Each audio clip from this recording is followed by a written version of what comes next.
Hey guys, want to talk about anxiety. Yeah.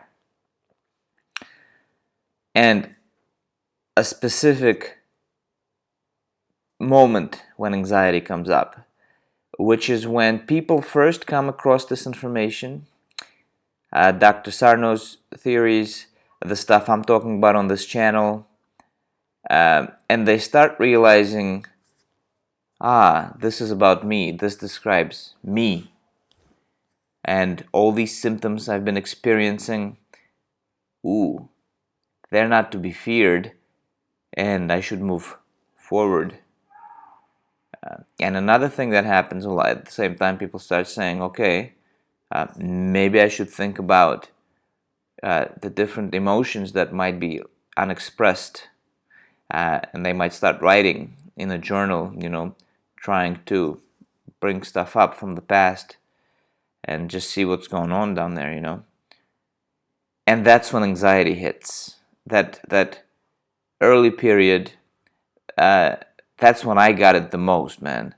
That just kind of like, it just seems out of nowhere. It's not about anything. In my case, it felt like it's about not anything in particular, and it's just so overwhelming sometimes, just like "Rah," and you just sit with it for an hour, for 2 hours, whatever, and then it subsides a little bit, or however it goes. And I just want to say that this is completely normal and a very, very, very common experience. Very common experience.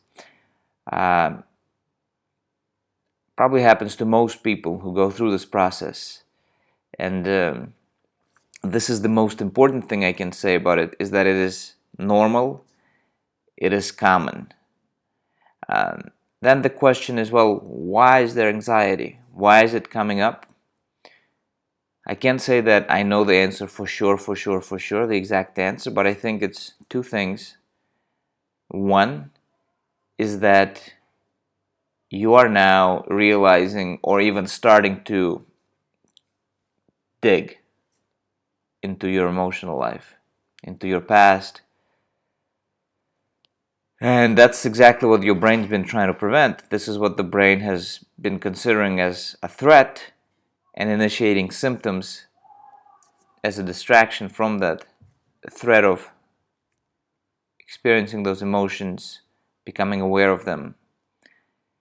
And now that strategy is failing, anxiety.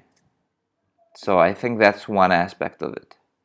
It's just that now you're getting in touch with those difficult emotions, and it's frightening. It makes you anxious, and you may not be able to immediately connect the anxiety to this. For me, it felt like out of nowhere anxiety. Why? Have no idea. Just anxiety. I'm just anxious, not connected to it, like a free-floating anxiety. But even if it feels that way, I don't think it's truly free-floating. I think there are specific reasons behind it. I do think there can be, like, if you're anxious about one, two, three things, you can also become anxious about other things, but I don't believe it's ever truly just completely free-floating. So that's the first thing, is now you're looking into your emotions, and that's causing anxiety. The other thing is, what happens, as we know, is fear conditioning about symptoms.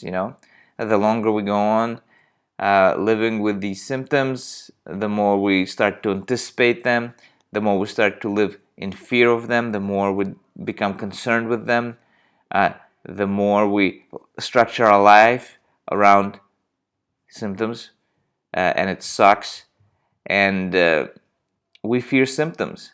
And now we realize what's going on, but it's still frightening, and we know what's ahead. What's ahead is to move forward despite symptoms, to understand that they can't hurt you, but they sure feel like they're hurting you.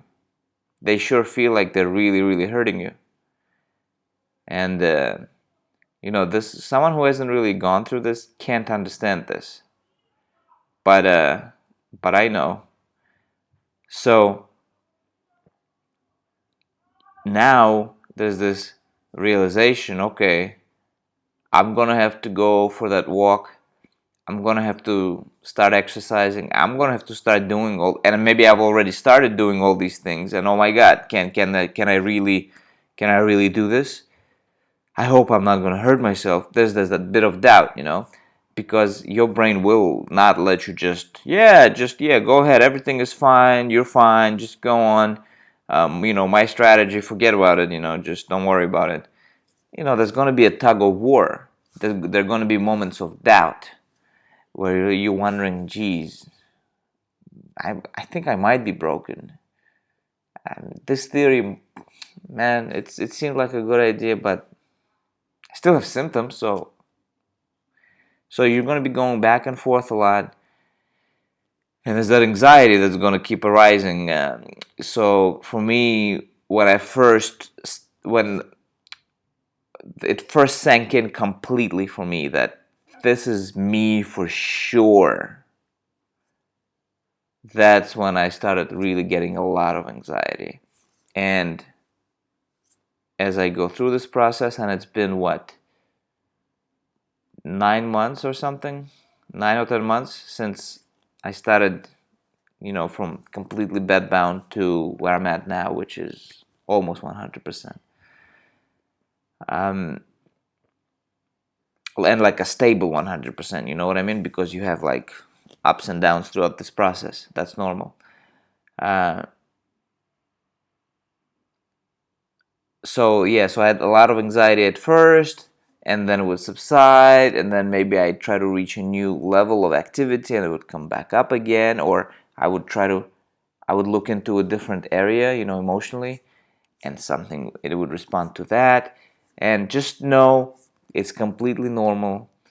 It'll go away in due time, as you go through this process. And there are many, many, many, many, many, many people who are just like you, who are going through this process, who are experiencing that same anxiety, especially in the early stages. And you can handle it. It'll take care of itself. Everything's going to be good. Peace out.